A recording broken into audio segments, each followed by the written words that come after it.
Reverend Anthony Kamoka mu w'ekkanisa St. Janani ekabalagala yakiguddeko bali okusanga abakristaayo bagadde geeti nga tebaagala kulembera okusaba kwa Sunday n'okutuusa ng'akomeza omubulizi waabwe Emma Muluti Katumba gwe bagamba nti yamugobye mu bukyamu.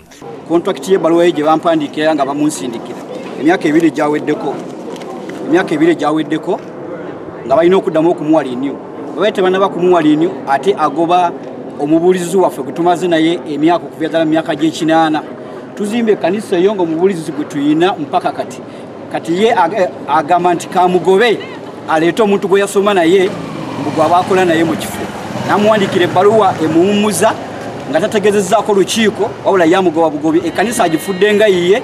Abakristaayo nga bakulembedwa mu James Lubega w'ebyensimbi bakedde kusiba kufulu n'enjigiri nene ku geeti y'ekkanisa okumutangira okuyingira okutuusa nga maze okomyawo omubulizi waabwe. Olunaku olwaleero ffe kyetukoze tugadde geeti tumugambye tayingira amale kuleeta bakama be amusindika ku kifo kino. Kubiriza abakristaayo yasazeewo tugigala olukiiko lwasazeewo nti tugale ekkanisa abakristaayo bayite mu kageeti akatono ye tayingizaamu mmotoka ye munda. Era kageeti akatono kaakano kaggule buli bakristaayo bonna bagenda kubanga bayingira okusaba kugenda mu maaso.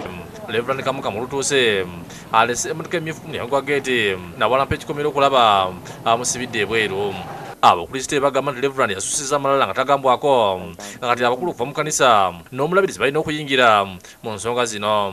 N'olw'ensonga eyo nga omukubiriza n'abakristaayo ffenna twasazeewo ne tugamba nti tumugobye naffe addeyo aleete bakama be aleete bishopu tumunnyonnyola ensonga zaffe nti omusajja oyo tetujja kumusobola alina amalala mangi. Kamuka mafulumye n'agenda ku poliisi ekabalagala ng'akumye n'abasirikale abamuyambyeko ne baggula ekikomera. Nga poliisi etuuse obadde okwesiga ebisongo wakati wa Reverend n'abakristaayo ne bamutegeeza nti bakyamwetega mu kanisa yaabwe era nga butalinawo obuyinza.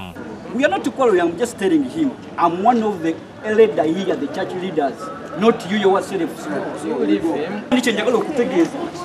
Sawa zino watu tetwagala kire kimu, tetwagala bishop ajja wano. Ansokoleko complain kabano bayingire. Abakristaayo bayingire you open this. Those who need to come and pray that them come and Oliver Musumba alinnya boda n'akuba Kristaayo ne balinnya emmotoka ne bagenda ku poliisi ekabalagala mu kafuba katabadde bannamawulire ng'eno babasabye okumaliza ensonga zaabwe abali mu kanisa.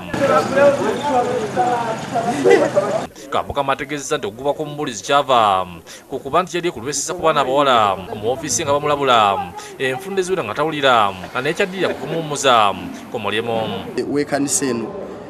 Emabegako twali mu lukiiko lw'obusumba ne wabaawo ripooti eyafulumizibwa n'awano security yawano n'abasomesa b'essomero lyawano ne bampa ripooti omubulizi wange engeri gye yeeyisa bubi n'abaana ab'obuwala.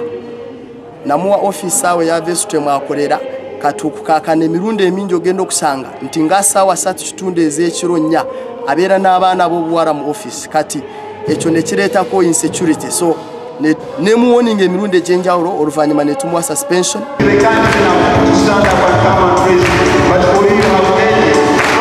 Oliva okusaba kugenze mu maaso wakati mu bukuumi obw'amaanyi.